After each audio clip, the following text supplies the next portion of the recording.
Você está ouvindo o Mundo Agro Podcast, o seu podcast semanal sobre o agro, para ouvir onde estiver. Apresentação, professor Rogério Coimbra. É isso aí, e hoje, em mais um episódio do Mundo Agro Podcast, eu tenho a honra de trazer um cara que participou de um dos primeiros podcasts, acho que foi segundo, terceiro ou quarto, que é o Júlio César Pereira. O Julião é engenheiro agrônomo formado em São Paulo, há um bom tempo acompanha o GPD e ele se tornou simplesmente o especialista, o preparador de máquinas para alta performance. Eu estou falando de semeadoras. E nós estamos aqui no início do processo de plantio no Brasil, né? Não dá para falar início porque o Brasil planta o ano inteiro hoje, né, Júlio?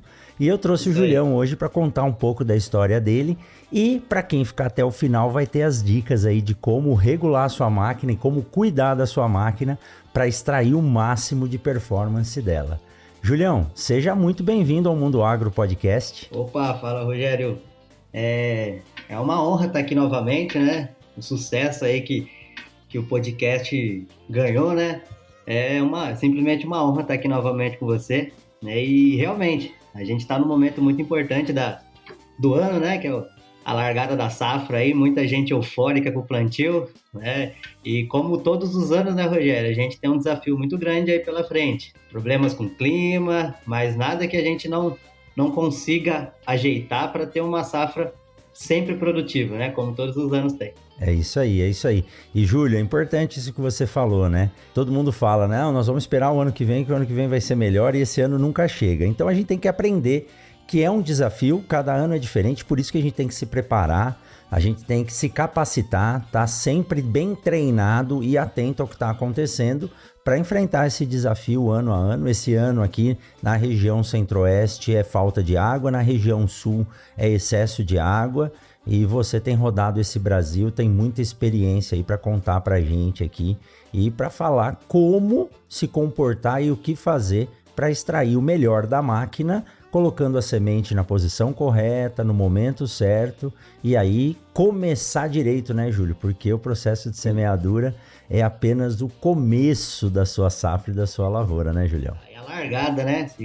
É aquela famosa frase, se a gente começar errado, não tem como terminar certo, né? Se começar errado, vai correr atrás do prejuízo, né? Muito bom, mas vamos falar sobre isso. Julião, antes de entrar na parte técnica, eu quero que você conte um pouco da sua história aí para os nossos ouvintes, que é uma história muito bacana, eu conheço de perto, acompanho você aí desde o começo. E como é que começou essa história da agricultura? Por que você quis fazer agronomia?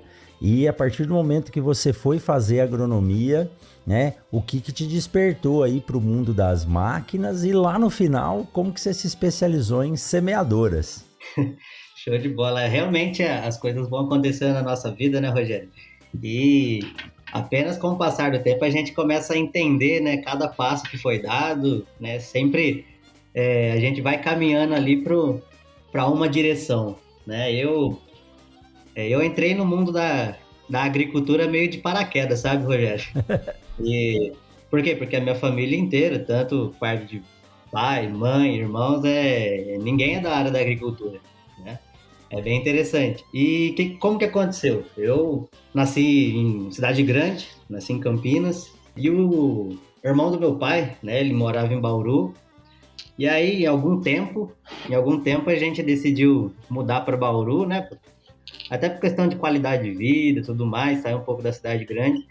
Fomos para Bauru e lá eu fiz amizade com alguns amigos que eu tenho contato até hoje. E olha que interessante, um amigo meu lá, ele fazia colégio agrícola numa cidade um pouco mais para dentro do interior. E simplesmente aquilo me chamou a atenção, né? Menino de cidade grande, vamos indo pro meio da roça, né? Tudo é novidade, vamos ver.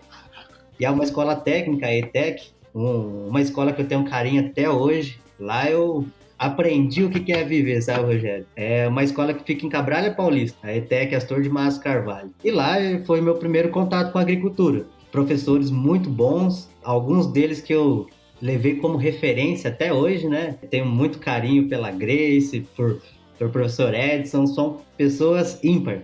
E lá onde tudo começou, né? Meninão novo, Fiz muita amizade lá, e a partir de lá eu fiz meu primeiro técnico agrícola. E aí é onde as coisas começaram a me chamar a atenção. Foi meu primeiro contato com maquinário, né, na parte de mecanização, mas até então ainda não sabia que minha vida ia ir para esse lado das máquinas. Finalizei o curso técnico, logo em seguida prestei vestibular, passei em agronomia e falei, já é um bom sinal. Entrei na faculdade, né, como todo aluno de primeiro ano, eufórico, tudo é novidade. E ali eu fui me encontrar mesmo, Rogério, depois do terceiro ano de faculdade. Olha só que interessante. Eu ia para a área de fisiologia, que é uma área que eu gosto também bastante. Tinha um professor lá que acaba puxando, né? O professor ele puxa o aluno ali, você pega o professor como referência, né? Você sabe bem, tenho certeza, tem vários alunos aí que se espelham em você. E assim foi. Só que o que aconteceu? No outro semestre, a gente começou a ter mecanização. E aí, professor muito bom também que entrou, era orientado do professor Paulo, aqui da Unesp, e aí me chamou mais atenção. Então eu fiquei nesse balanço ali, na fisiologia ou máquinas. E aí eu acabei pendendo na parte de máquinas. Conheci o professor Paulo, aqui da Unesp, entrei em contato por e-mail, falei, professor, tenho interesse, sou um aluno de graduação, sou um aluno cru de informação, vamos dizer assim, e queria fazer um estágio, né, para entender um pouco mais como as coisas funcionam. E aí ele me respondeu prontamente, falou, não, pode vir, a gente organiza a documentação e por aí vai. E ali foi onde tudo começou, Rogério. Vim para cá, para a Unesp de Botucatu, comecei a entender o que era agricultura em larga escala, né, na parte das grandes commodities ali, soja, milho, algodão, e ali me brilhou os olhos. Falei, nossa, isso daqui é legal pra caramba, né? Mais uma vez, né, aquele espírito de adolescente eufórico, falei, nossa, isso daqui é para mim. E a partir dali é onde a minha história começou, Rogério. Eu vi que tinha um gargalo muito grande, eu falei, eu preciso me aprofundar nisso. Onde eu fiz meu estágio, um estágio extracurricular, fiz meu estágio obrigatório aqui também, e aí logo em seguida, acabei de me formar, recebi o convite do professor Paulo para fazer mestrado aqui, e aí é onde eu comecei a me especializar mais. Acompanhar plantio, acompanhei muito plantio para entender a dinâmica de funcionamento de uma máquina e cada vez mais estudando sobre, né? Eu tenho orgulho hoje de falar que algumas não, várias sextas-feiras, sábados de noite, passei estudando, entendendo um pouco mais e hoje a gente acaba colhendo o fruto de todo esse esforço. E aí a gente foi se especializando cada vez mais e o ponto-chave, Rogério, sabe que interessante? O dia que eu senti que eu falei, não, eu tô me tornando um profissional bom, quando eu comecei a debater assunto técnico, né, com o Paulinho, né, com o professor Paulo. Chegava, eu li esse artigo aqui, o que você acha? Fazer uma discussão técnica. A partir daquele dia eu vi que era o que eu queria, que eu tinha potencial e o mais interessante, né, para todo profissional que acaba sendo disruptivo, a gente tem que ter a iniciativa e coragem de enfrentar e falar, não, eu consigo, eu posso e não tem nada que pode me parar. Né? E a partir daí, a gente só vai acumulando experiência. E hoje eu vejo uma plantadeira, a gente desenvolve um olhar clínico, né? Olha e fala, não, aquilo ali não vai funcionar tão bem. E o mais interessante é que na parte de máquinas, Rogério, eu até falo isso daí para os estagiários que trabalham com a gente. Para a parte de máquina, a gente não pode focar só na máquina, porque a gente está falando de plantio, então a gente tem que entender um pouco de semente, tem que entender um pouco de solo, tem que entender um pouco de fisiologia, um pouco de nutrição, e tudo se encaixa, né? Eu falo que a agricultura é dinâmica e a gente tem que entender o contexto geral para ser mais assertivo possível. Júlio, em primeiro lugar, eu não sabia que você tinha feito técnico agrícola também, né? Então, isso já começa, né, a chamar a atenção desde do ensino médio. Você nasceu numa cidade grande, Campinas é uma cidade grande, eu nasci em São Paulo. E eu também, meu tio morava em Jaú, né? Minha tia ainda mora lá. E quando eu ia de São Paulo para Jaú, passando por Botucatu, eu passava por uma fazenda escrito Fazenda Experimental São Manuel, Unesp. Falava, caramba, o que será que tem dentro dessa fazenda experimental? Na minha cabeça era um monte de máquina, né, experimentos, e isso foi uma das coisas que me chamou a atenção a fazer agronomia. Muito bacana, Júlio. E olha só, esse episódio está indo ao ar agora, na semana seguinte, a semana de comemoração do Dia do Engenheiro Agrônomo, né? Que foi dia 12 de outubro. E nada melhor do que estar aqui com um agrônomo de peso como você, comemorando esse dia, que também foi a comemoração do dia de Nossa Senhora Aparecida, que eu sou devoto. Então, é uma honra, Júlio, trazer você aqui nessa semana aí do mês de comemoração do Dia do Engenheiro Agrônomo. E é legal ver você falando que a sua relação com a máquina, né? Hoje você tem um olhar crítico à máquina, e esse olhar crítico só é permitido porque você faz as coisas como se estivesse brincando, né? Eu digo, dia 12 de outubro também, Dia das Crianças, nós temos que ser eternas crianças, né? Para fazer o nosso trabalho de uma forma divertida. E tem uma frase que você fala, que eu já vi você falando isso na sua palestra, é que a semeadora, a gente tem que olhar ela como se fosse uma criança. Ela não fala, né? Uma criança pequena não fala, mas se você prestar bem atenção, você vai entender o que ela está transmitindo, o que ela quer, o que precisa fazer, né? Essa relação se dá quando eu vejo você dizer que gosta bastante de ler o manual das máquinas, né? Manual é algo que vem nos equipamentos, mas na maioria das vezes só serve para ser guardado na gaveta, né? Você abre, joga o manual na gaveta e vai apertando os botões para ver como funciona.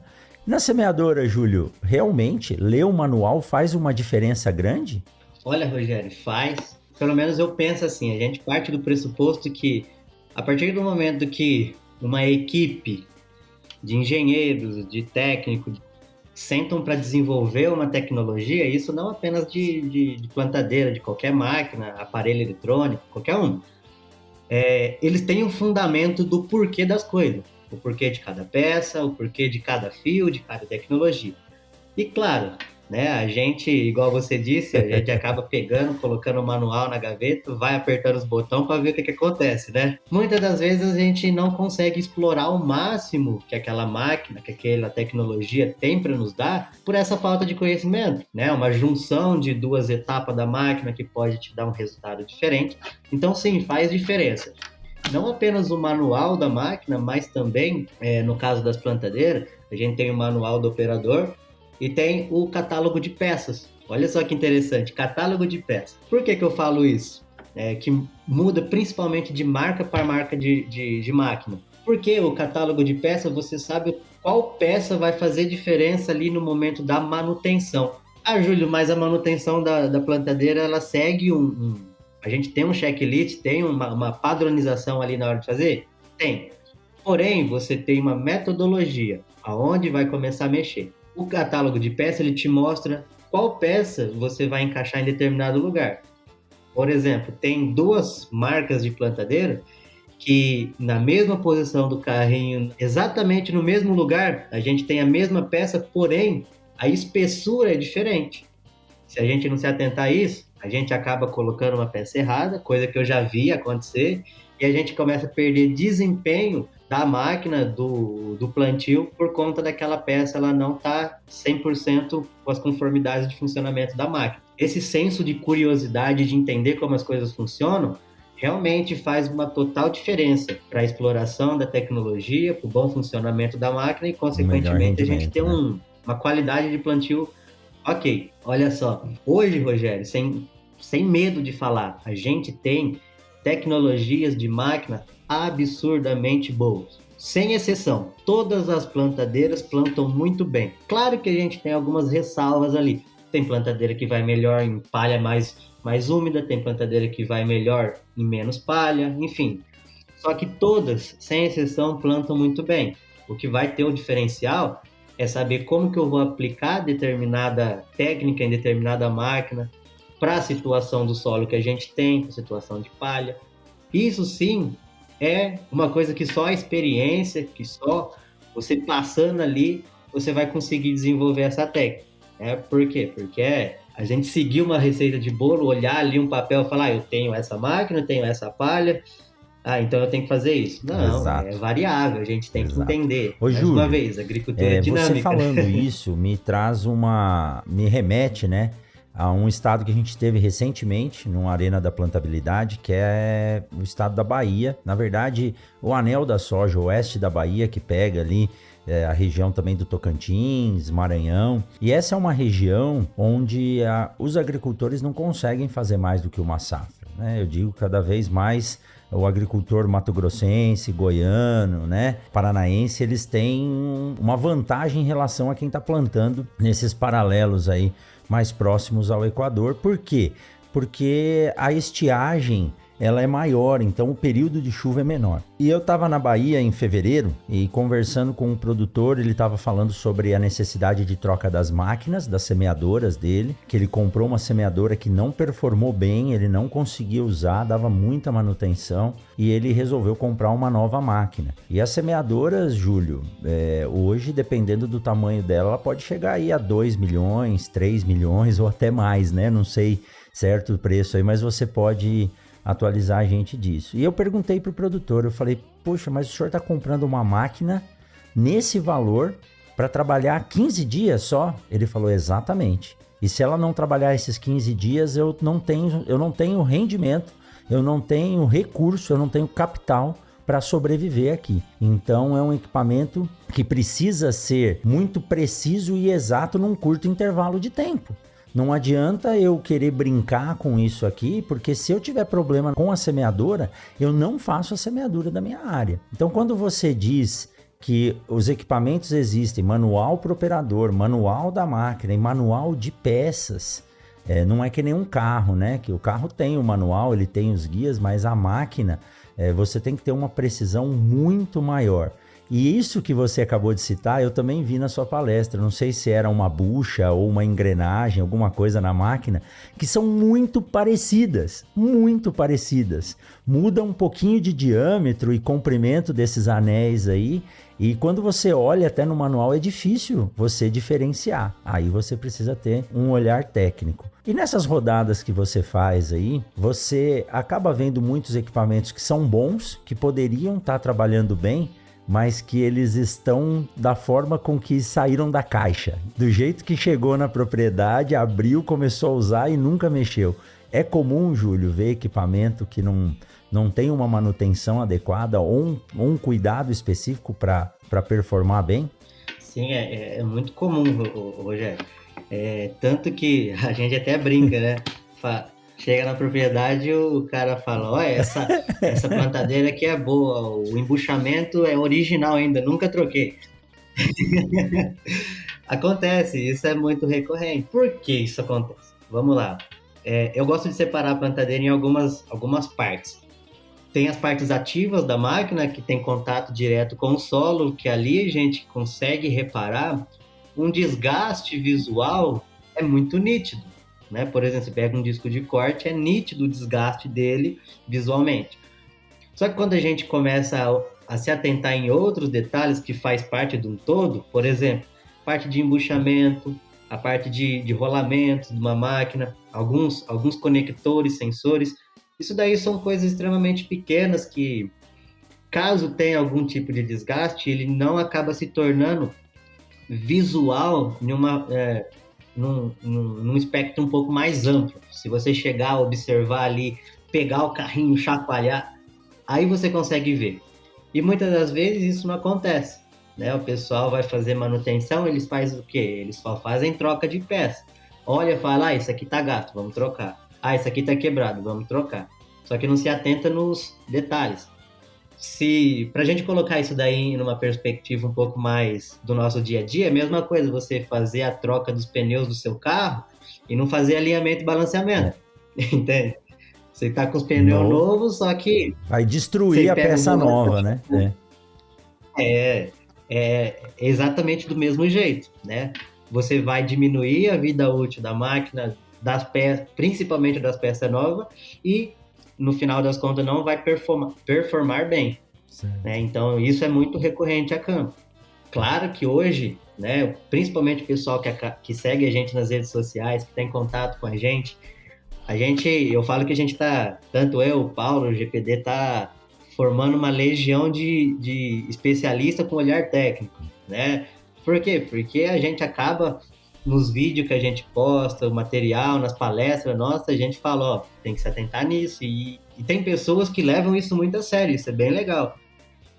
Você pegar o conhecimento e colocar em prática, isso não apenas na área da mecanização, mas para tudo, né? A gente pegar o conhecimento e colocar em prática, é isso que vai fazer a diferença, né? E você não faz ideia, Júlio, da importância desse trabalho que você faz. E eu vi que agora no início do plantio você intensivou, né? Você aumentou a intensidade desses vídeos técnicos curtos, mas são dicas extremamente importantes. E o legal é que é de acesso público, todo mundo tem acesso a isso. Então, cada pílulazinha dessa de informação que você dá, se a pessoa estiver atenta e souber usar a rede social para melhorar o que ele está fazendo, você pode ter certeza que 2 sacos a mais ele vai estar ganhando ali sem custo nenhum, né? Sem custo nenhum, com o único custo de investir o tempo dele em entender alguma coisa. Diz que conhecimento não ocupa espaço, então se não ocupa espaço, por que não utilizar, né? Não vai doer nada, então tem que fazer isso mesmo.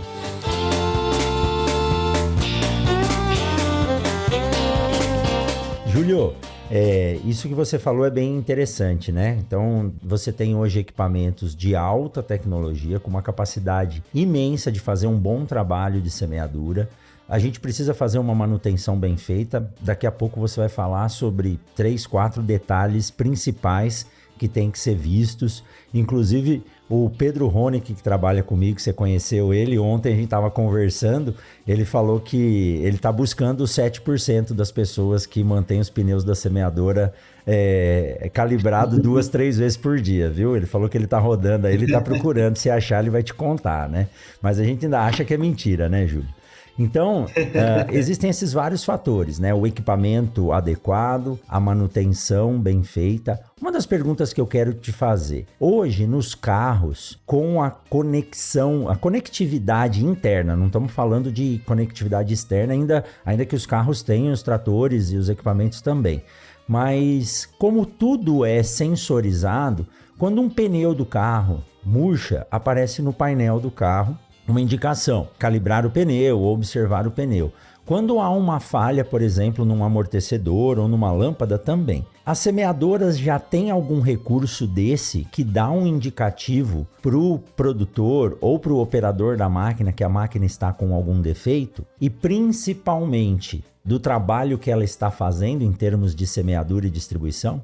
Na parte de levantamento de dados, né? Realmente tem sensores sim. Só que diferente do carro, a gente vai meio que por prioridade, né? Vamos seguir uma linha cronológica do avanço da tecnologia no plantio. A primeira tecnologia que veio e falou, nossa, isso daqui é baguá de boa, sensor de semente, né? É o famoso badeca eletrônico que o pessoal fala. Tá caindo semente ou não tá? Tá caindo. Aquilo ali já foi um up muito grande. Outros tipos de sensores hoje que a gente tem em algumas máquinas que já estão em campo, a gente tem sensor de quanto a linha está fazendo pressão no solo, né, por conta das máquinas que a gente tem hoje, que são máquinas pantográficas, que servem para copiar o terreno. Caso a regulagem ou por falta de manutenção a linha esteja muito frouxa, ou seja, ela vai ter pouco contato com o solo. Se ela tem pouco contato com o solo, tanto o dosador quanto a plantadeira ela vai performar mal. E qual que é o resultado? Problema de distribuição.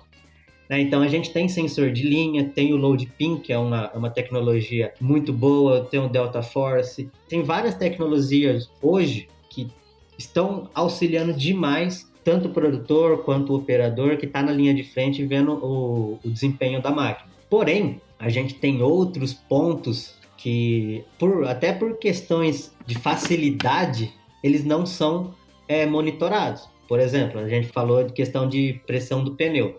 Hoje a gente conseguiu tirar esse problema fazendo o quê? Adicionando um motor elétrico, tirando a independência da semeadora. Só que tem outras coisas que poderiam ser medidas, que afetam o desenvolvimento e a qualidade do plantio da máquina, que não são feitas. Por que não? Para quem já acompanhou um plantio com esse tipo de tecnologia lá dentro do trator, gente, a gente tem um operador, tem no mínimo 3 telas É muita informação ali e são informações em tempo real que está acontecendo na máquina lá atrás. Acredito que, com o passar do tempo, a gente vai conseguindo enxugar algumas informações, resolvendo alguns problemas que acaba descartando o uso de alguns sensores para começar a dar enfoque em outros pontos de performance da máquina também. Temos contato aí com o pessoal de engenharia, o pessoal da fábrica de algumas montadoras, tem muita coisa boa vindo por aí, né? Mas com o que a gente tem a campo hoje, a interpretação desses dados já é um upgrade muito grande em questão de qualidade de plantio. E claro, hoje vamos separar em duas etapas. Para a agricultura, falando só para a agricultura, o ser humano ele ainda é o ponto-chave da decisão do plantio. Por que eu estou falando que a gente separa em duas etapas, né? Em duas partes? Com a agricultura digital, inteligência artificial, uso de robôs, né, de maquinário automatizado, isso daí está se tornando uma realidade cada vez mais. Porém, o nosso ponto de interferência humano ali é a qualidade. Então, a gente tem que ter o nosso dedinho e ir lá, tá ficando bom. Ou seja, nós ainda temos tudo na nossa mão. Ou seja, quem vai falar se tá bom, se tá ruim, se vai mudar ou se não vai mudar, isso parte da gente, do profissional do campo. A última palavra ainda é do profissional, ainda é do ser humano, né, Júlio? Ô, Júlio, você falou um negócio, né? Então, as semeadoras hoje, ela tem o sensor de linha, que é o badeco eletrônico, né? A família da minha esposa é do Rio Grande do Sul e ela tem uma tia, a tia Hermina, que o esposo dela, o Rui, disse que ela não ajudava bem no plantio, porque ela ficava lá atrás cuidando para ver se estava caindo semente, né? E um dia ele perguntou, tá cuidando aí, Hermina? Ela falou, tô. Ele falou, mas parece que não tá plantando mais nada. Ela falou, tô cuidando para não cair daqui de cima. Se tá caindo semente ou não, eu não sei, né? Então essa é uma das histórias que você vê, né? É difícil também uma pessoa ficar em cima de uma máquina de 30, 40 linhas que tem os reservatórios individuais, abrindo tampa por tampa para saber se tem semente ou não. É lógico. Essas máquinas são muito importantes, né, Júlio, para regiões como Paraná, Santa Catarina, Rio Grande do Sul, onde os terrenos são muito declivosos, a gente não consegue operar uma máquina com uma largura operacional muito grande, mas a gente tem que usar a tecnologia sim. E eu tenho certeza que esses dados gerados, eles são muito importantes, né? Você disse que lá no painel do trator às vezes tem o monitor do GPS, tem o monitor do trator, o monitor da semeadora, se não tiver alguma coisa a mais. Então, uma coisa que eu chamo bastante atenção hoje, Júlio, é que todos esses dados gerados, eles têm valor. Eu costumo dizer que os dados, eles têm que ser consolidados e ativados. Dados consolidados são dados que a gente coleta e eles são reais, eles representam o que está acontecendo. Só que esses dados também têm que ser ativados, eles têm que ser utilizados. Senão, como diz o meu amigo Manfred, né, o que era um banco de dados vira um bando de dados, que não tem o que fazer. Então, você imagina só quantos dados uma máquina dessa não gera durante um processo de semeadura, um processo de plantio, e isso pode ser utilizado na aferição do ano seguinte. Então aqui fica uma dica, para quem quer trabalhar com inteligência de dados, os equipamentos hoje coletam muitos dados. O seu relógio ou o seu celular, né, Júlio? Você é um corredor profissional. Falando nisso, você disse que hoje você completou os 1.000 quilômetros corridos. Parabéns, viu? Espero que se transforme em outros. Imagina quantos dados o GPS do seu celular ou do seu relógio não geram durante uma corrida dessa. Então nós temos que pensar cada vez mais, quem sabe vai para o seu pós-doc isso, né? Você está terminando o doutorado agora, Júlio, em trabalhar com inteligência de dados voltado à eficiência de semeadora, né? Já que você é o nosso Batistinha da semeadora, você sabe quem é Batistinha, Júlio? Batistinha, não sei não. Não, depois você procura na internet. Batistinha é um preparador de carros de alta performance no Brasil. Ele é conhecido no mundo inteiro. E você é o Batistinha das semeadoras, né? O Júlio que prepara essas máquinas aí para sair de 10 CV para 1.000 CVs, né? Então, isso é uma coisa de se pensar. As máquinas estão gerando dados. A gente tem que utilizar esses dados para melhorar a qualidade do que a gente está fazendo, ou seja, tomar decisões preditivas. Muito bacana, Julião.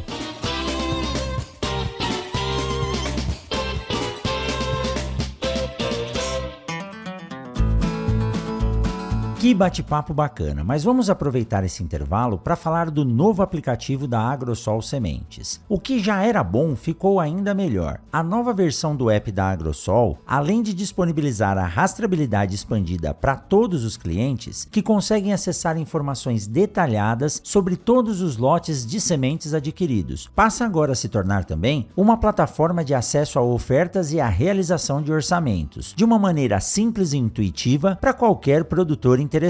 Basta baixar o aplicativo gratuitamente e aproveitar os benefícios da semente na palma da sua mão. Disponível na Google Play ou na Apple Store.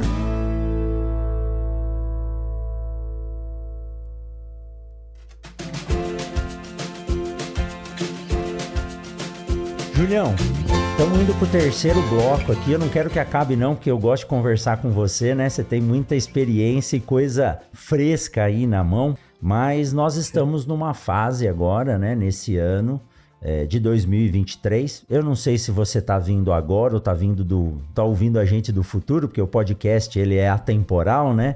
Mas nós estamos falando aqui em outubro de 2023 e é um ano em que o Brasil está sofrendo o efeito do El Niño, né? Muita seca aqui na região centro-oeste, chuva no sul do país. E o que está acontecendo, Júlio? Choveu um pouco, choveu esparçado. Ontem a minha aluna Fátima falou, professor, São Pedro tá brincando com a gente. A chuva passou na rua, na estrada da fazenda e não entrou na minha fazenda. E a gente já tem ali alguns hectares plantados.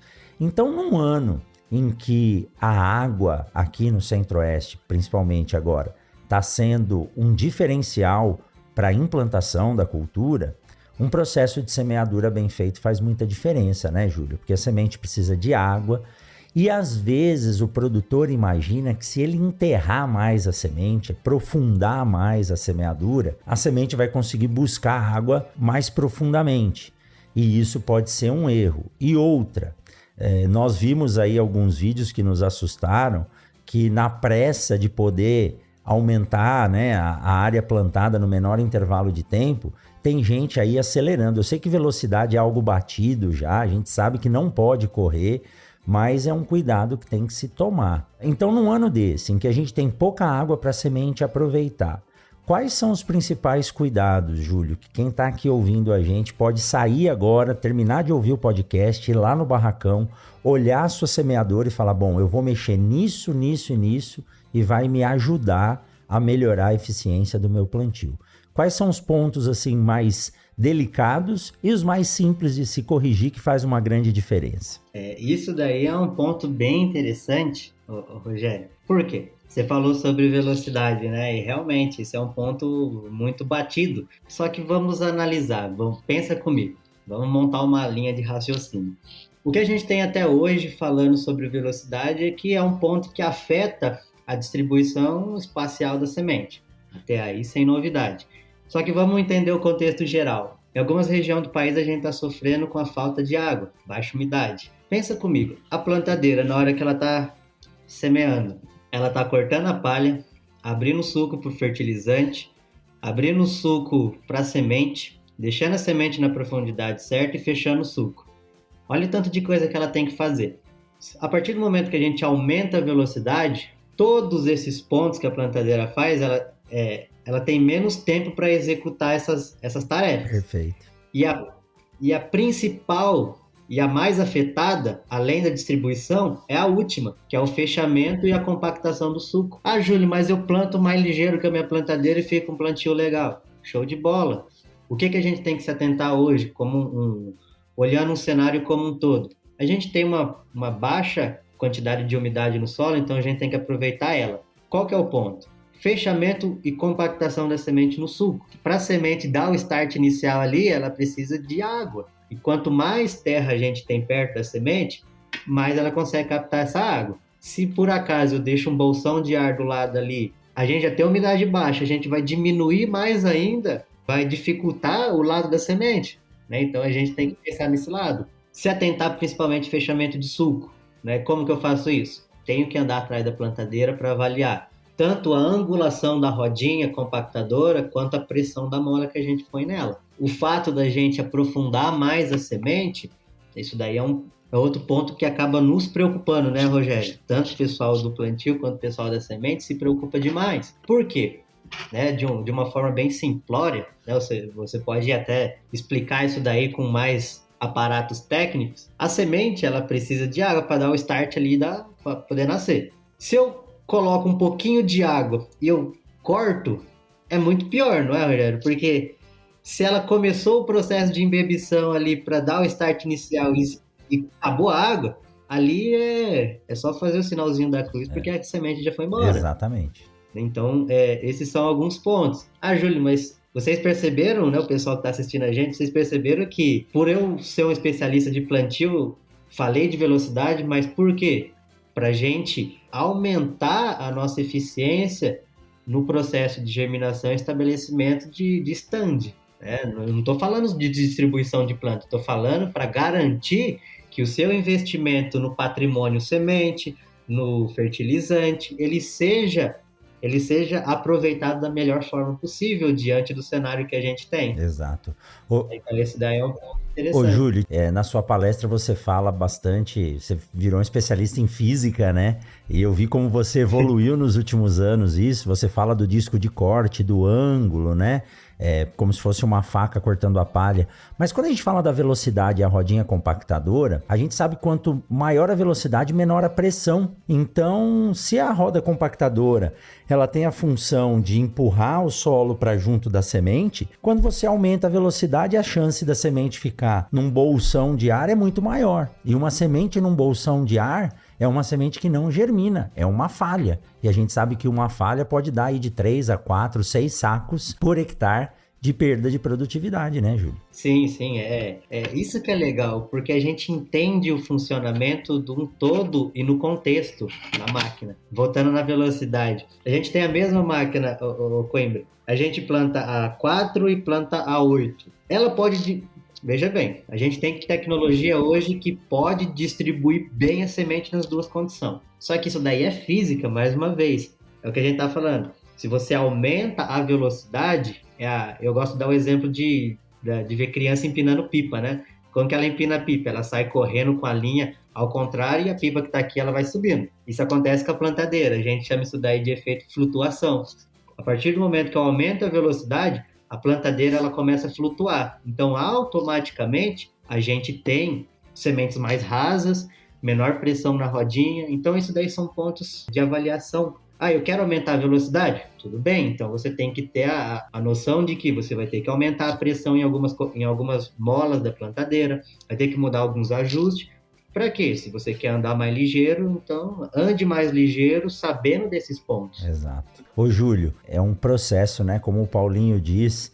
É engraçado que o Paulinho fala isso para a semeadora, o Marcos fala isso para a colhedora. Os equipamentos, eles são uma linha de produção.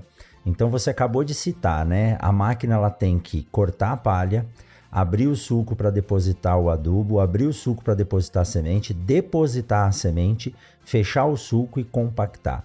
É uma linha de produção. Cada etapa dessa precisa ser bem feita. E nesse momento, a pressa é a única coisa que não vai resolver, né?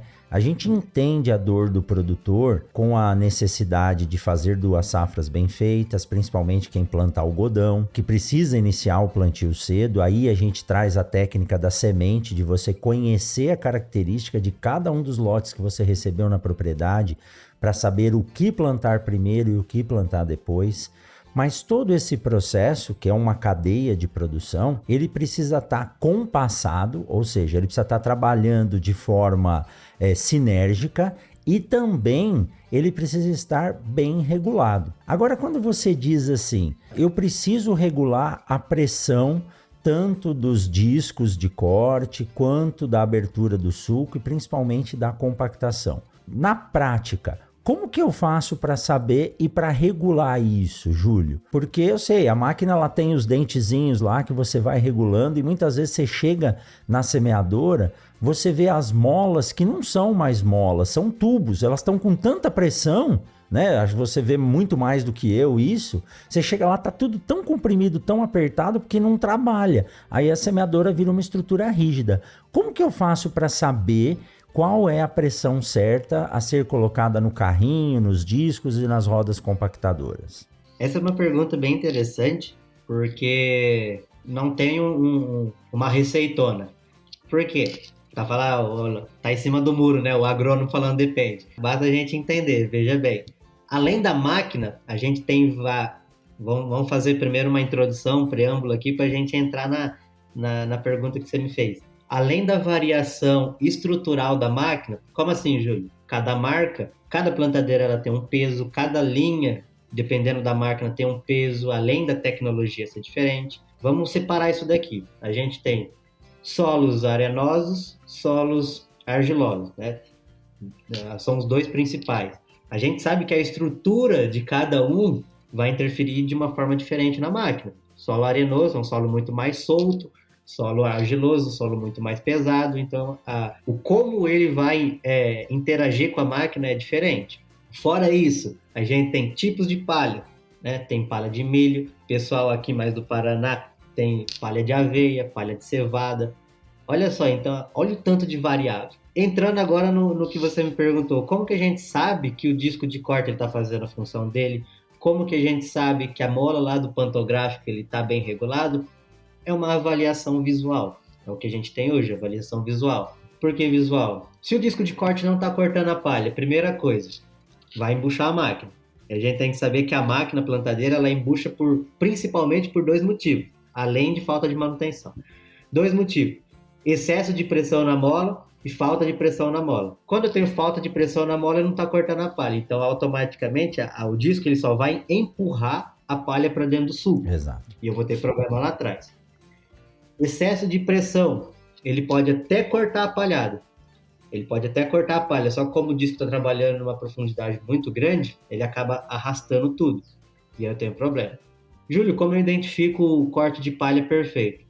Eu vou lá, coloco a máquina, esse tipo de regulagem não é feito em barracão, né? Tem que ser na área, tem que ser no talhão que ela vai trabalhar.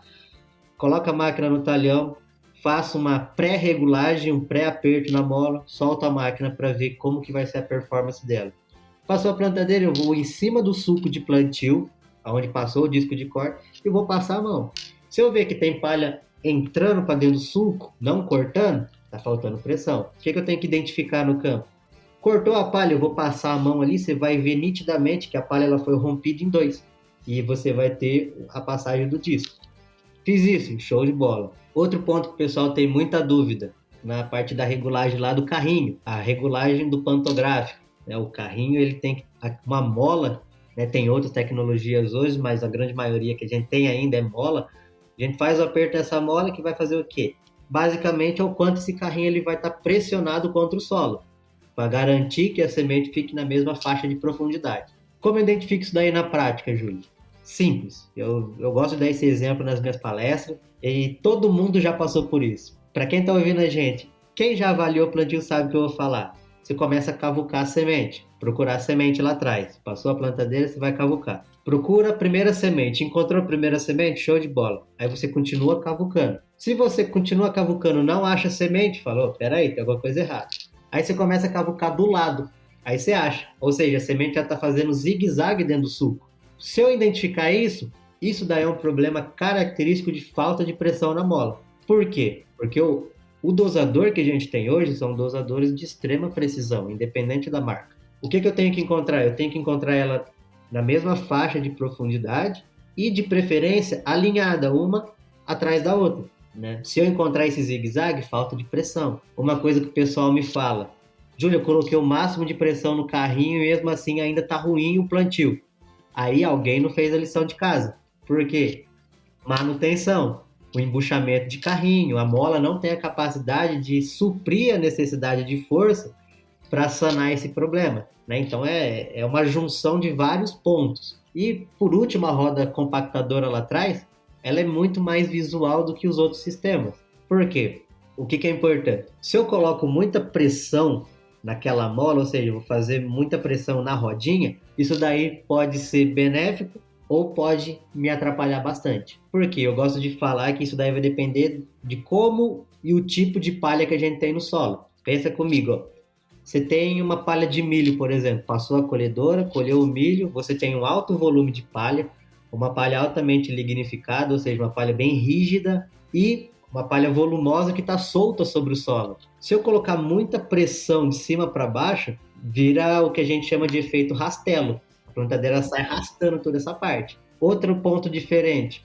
Eu tenho pouca palha, Júlio. Então eu sei que se eu tenho pouca palha, se eu tenho um solo mais argiloso, um solo mais pesado, eu tenho que colocar um pouquinho mais de pressão aqui. O que eu tenho que identificar? Eu tenho que ver o sulco de plantio bem fechado, definitivamente bem fechado. Ele vai formar aquele camaleãozinho em cima, pequeno. Se estiver formando muito camaleão, a angulação da rodinha está errada, certo? Formou aquele camaleão, beleza, eu vou cavucar ali e eu vou observar como que a semente está disposta no sulco. Não, a semente está no meio de uma terra muito fofa.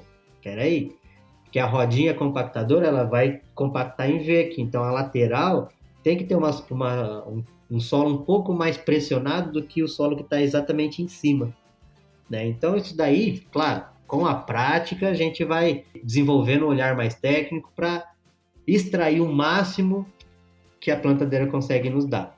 Mas isso daí é legal, Rogério, porque tudo que eu falei aqui agora independe da máquina. Isso daí são fatores solo. Legal. Ou seja, são fatores externos. Claro, algumas máquinas, algumas tecnologias nos auxiliam nisso? Auxilia. Só que isso daí são fatores externos. Você tem que ficar atento. Ô, Júlio, você estava explicando aí e eu pensando aqui. Eu sou ruim de ciscar semente, sabe? Eu tenho uma dificuldade enorme porque a minha cabeça, né? Como eu quero que a semente performe o máximo da sua capacidade possível, então quando eu vou abrir um sulco, eu quero que esteja tudo certinho, alinhadinho. Eu demorei muito a entender que a semente poderia estar em zigue-zague no sulco. E eu literalmente ficava, não vou falar um palavrão aqui, mas muito bravo. Quando eu começava a cavucar, eu achava a primeira e não achava a outra. Aí eu achava que ela estava mais fundo. E não era. Uma estava afastada uns centímetros para a esquerda, outros uns centímetros para a direita. E eu não conseguia entender isso. Porque eu falava, poxa, o duto condutor ele é fininho. Não tem como a semente balançar. Mas ela não está balançando dentro do duto, né, Júlio? Ela está balançando dentro do sulco, porque o carrinho está balançando. Então é um detalhe tão simples, mas tão simples, que na hora a gente não se atenta. Eu muitas vezes achei que esse jogo no carrinho ele era estrutural mesmo da semeadora. Tem algumas que tem mais, outras que tem menos. Mas são pequenos detalhes que fazem a diferença. Cada vez mais eu lembro do Dirceu Gassen falando do capricho. Tudo que a gente vai fazer, a gente tem que fazer como se fosse para nós mesmos, né? Porque o ser humano, infelizmente, tem essa visão de que quando aquilo não é dele ou não é para ele, ele não precisa fazer bem feito ou não precisa cuidar. Eu falo disso no aluguel de carro, né? Como a gente viaja muito, aluga muito carro, eu sempre uso e entrego o carro pensando que, novamente, eu vou usar esse carro na sequência. Então, no plantio também, a operação de plantio, a operação de pulverização, a operação de aplicação de adubo é uma característica do ser humano achar que tudo que é bem feito tem que ser feito muito rápido. Então, quando você começa a conversar com os operadores, eu beneficiei tantas toneladas de semente lá em 1 hora, ou eu plantei tantos hectares em 1 hora. E não é isso que a gente precisa, né? Principalmente quando se fala relação máquina-semente. Eu preciso fazer um trabalho bem feito, porque não é algo simples de voltar e refazer, né, Júlio? Para você voltar, em primeiro lugar, que você não vai conseguir tirar a semente que já caiu no solo. Como que você vai saber o que está certo ou não? A pior operação que existe na agricultura é o replantio, né? Você ter que fazer um replantio é um gasto mais do que o dobro. Então, esse entendimento que você vê e fala com uma tranquilidade tão grande, como se você estivesse ali no campo, vem da sua experiência, né? De estar no dia a dia. E o interessante é que muitas vezes os técnicos, eles estão acostumados a trabalhar, quando eu falo técnicos das empresas que produzem e fornecem as semeadoras. Eles estão acostumados a trabalhar com o implemento que eles produzem. Então você pega uma determinada marca, o corpo técnico sabe muito bem daquela máquina. E você tem a oportunidade, Júlio, de cada dia da semana estar trabalhando com uma máquina distinta. Então isso vai formando um banco de dados na sua cabeça que quando você chega no lugar e olha você já deve falar, eu sei, isso aqui tem que mexer naquilo, ou isso aqui não vai dar certo, ou nós temos que mudar alguma coisa, né?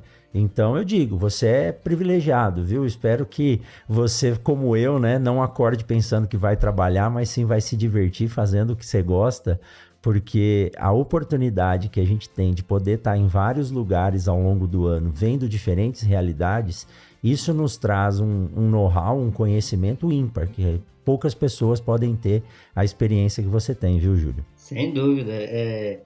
Eu gosto de falar, Coen, acho que um dos maiores ensinamentos na vida que eu consegui tirar, olha só, foi observando isso, observando a parte da agricultura. Como assim, Júlio? Não entendi. Veja bem, isso a gente consegue aplicar para vários pontos da vida. Por quê? Isso daí é uma coisa que eu identifiquei a campo, independente do lugar, se é empresa, se é fazenda, enfim, do nível de conhecimento ou da graduação, da patente da pessoa, independente. Veja bem, o processo do plantio. Quando uma pessoa de fora olha e fala, nossa, vê aquela máquina grande, aquele mundo de semente, aquele mundo de adubo, fala, nossa, o ser humano ele tem a tendência de tudo que parece grande, parece robusto, tem que ser feito de qualquer jeito. Ou seja, a gente não precisa ser aquele minucioso, só porque é grande, não precisa ter tanto detalhezinho. E é muito pelo contrário. Depois que eu comecei a observar isso e o plantio me ensinou, eu falo que isso daí é um código para a vida que a agricultura me deu, independente, seja numa escala grande ou numa escala pequena, se a gente é minucioso, o resultado ele é muito aparente, muito aparente. E a agricultura é um jogo que um errinho aqui, isso daí ele amplifica de um jeito, rapaz, a gente não está falando de milhões de reais, a gente está falando de um valor absurdo, por conta de uma semente, de uma falha, de um problema da máquina, ou seja, tudo, né, mais uma vez se encaixa com que a gente, aquele gancho que você deu do Dirceu Gassen, capricho, né, tudo, é tudo para a vida, e isso daí eu falo que não me tornou apenas um profissional melhor, mas um ser humano melhor também. Com certeza. E o legal dessa parte do processo, Júlio, é que você está falando de uma estrutura extremamente robusta, fazendo uma operação muito delicada. Você está falando de uma máquina grande, cheia de peças e peso de metal, sensores, mas está colocando uma estrutura, que aí eu defendo o meu lado, né, que é o patrimônio chamado semente, que é um bebezinho no solo, né? Então, e ainda está literalmente tampando o que está colocando no solo. Se der algum problema, você só vai saber lá na frente se nasceu ou não e se nasceu com algum defeito. Então, acho que essa interação, essa linha tênue que nós trabalhamos juntos, que é a semente e a máquina, eu gosto muito de falar da interação entre a máquina e a semente, por ser o início só do processo de produção, a implantação da cultura, é algo que tem que ser tomado muito cuidado, né? E eu acho que por isso que as nossas interações aí em eventos como a Arena da Plantabilidade têm dado muito certo, porque quando a gente faz esses dois conjuntos, a semente, que é a parte viva, e a máquina, que é a mecânica, trabalhar de forma sinérgica, aí ninguém segura. Aí a gente tá até dando para o produtor uma condição de resiliência para que ele possa ter flexibilidade na sua lavoura. Aí entra um terceiro ponto, né? Quando a gente fala, um solo bem manejado, uma estrutura desse sistema de produção agrícola bem formada é tão boa, e aí eu vou falar do Zecão, que no episódio da Raiz da Solução lá com o Leandro, eu falei que o Zecão, como é que eu disse? Eu disse que eu sou ídolo do Zecão, né? Na verdade eu inverti, né? Eu sou fã do Zecão. Eu sou fã do Zecão da Fazenda Capuaba, não sei se você conhece a área dele, Júlio, mas vamos combinar de levar você lá, o Paulinho, para conhecer. O Zecão é um cara que trabalha com um sistema de produção onde ele visa a mesma produção de material orgânico e matéria orgânica. E na área dele, né, quando você fala assim, puxa, eu vou fazer um plantio, mas é um ano, por exemplo, que eu tenho... o adubo está muito caro, o Zecão fala assim, não tem problema não. Na minha área, se eu precisar plantar um ano sem adubo, eu posso. o sistema é tão equilibrado e tão resiliente, e lá ele tem uma camadona de palha desse tamanho, mas que quando dessecada quebra facinho com a mão e o plantio é muito bonito de se fazer, né? Então são esses exemplos que a gente tem que ter. Você é um cara novo, mas é um baita de um exemplo pra gente, né? Eu sigo muito do que você fala, né? Do que você faz, e tenho aí a honra de conhecer você pessoalmente, poder, quando quiser, ligar, conversar e bater esse papo aqui. Muito obrigado, viu, Júlio? Você tá assim, você é aquele foguete que tá começando a acender o pavio da ignição, sabe? Você tá em plena rampa de decolagem. Eu sei que você vai voar muito e muito mais alto ainda. O nosso batistinha das semeadoras, né? O Júlio, preparador de semeadoras para alta performance. Siga o Mundo Agro Podcast nas redes sociais: Instagram, Facebook e Twitter, @Mundo Agro Podcast. Julião, muito bom conversar com você. Queria ficar 2 horas aqui, mas isso serve de pretexto para chamar você mais vezes para cá, para falar das novidades aí. Muito obrigado, viu, Júlio? A gente que agradece, Coimbra. Mais uma vez, é uma oportunidade da gente poder conversar e a partir de conversas como essa, né, a gente vai afinando algumas ideias e refletindo, fazendo que a nossa experiência, o nosso banco de dados, né, não um bando de dados, o nosso banco de dados interno, que foi o que você disse, cada vez que a gente tem uma conversa dessa, a gente passa as nossas informações num filtro novamente, né, dando uma revisada e afinando o nosso conhecimento, essa troca de informação, e sem sombra de dúvidas é vantajoso para todos os lados, para mim, para você, o pessoal que está assistindo a gente, né, pelo podcast, né, e mais uma vez eu tenho o orgulho imenso de ter participado dos primeiros episódios, daquele episódio especial que a gente fez lá no Rio Grande do Sul, junto com o pessoal na mesa, e hoje aqui no episódio 207, né, colocando a bandeira mais uma vez aqui do plantio. Eu deixo o meu agradecimento, Rogério. Muito obrigado pela amizade e pela essa conexão profissional que a gente tem também. Muito bom, muito bom. Quem quiser acompanhar o Júlio aí no Instagram dele é Júlio César Pereira, mas eu tô deixando aqui na descrição do episódio o LinkedIn, o Instagram do Júlio, do GPD aí também. E não deixem de acompanhar o Júlio, tá? Principalmente lá no LinkedIn, ele tem colocado umas dicas muito bacanas. Esses dias aí, ele colocou uma dica de como você fazer a medição lá do coeficiente de variação. Se esqueceu a trena, eu não vou contar. Entra lá no LinkedIn do Júlio, veja e acompanhe esses vídeos. Muito obrigado, viu, Julião? Tenho certeza que nós vamos interagir mais e vou fazer um compromisso com você aqui. Vamos marcar essa visita no Zecão.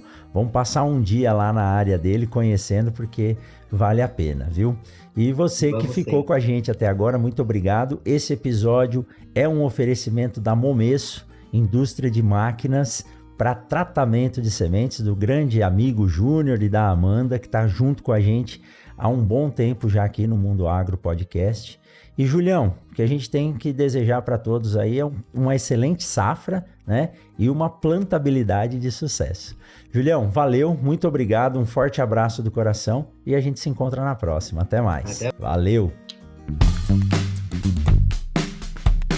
Você acabou de ouvir o Mundo Agro Podcast, o podcast semanal sobre o agro disponível na sua plataforma de áudio preferida e agora também no YouTube. Siga o podcast no Spotify ou na Amazon, assine no Apple Podcasts, se inscreva no Castbox e favorite na Deezer. Assim você receberá uma notificação a cada novo episódio publicado. Eu sou o professor Rogério Coimbra e encontro você na semana que vem em mais um episódio do Mundo Agro Podcast.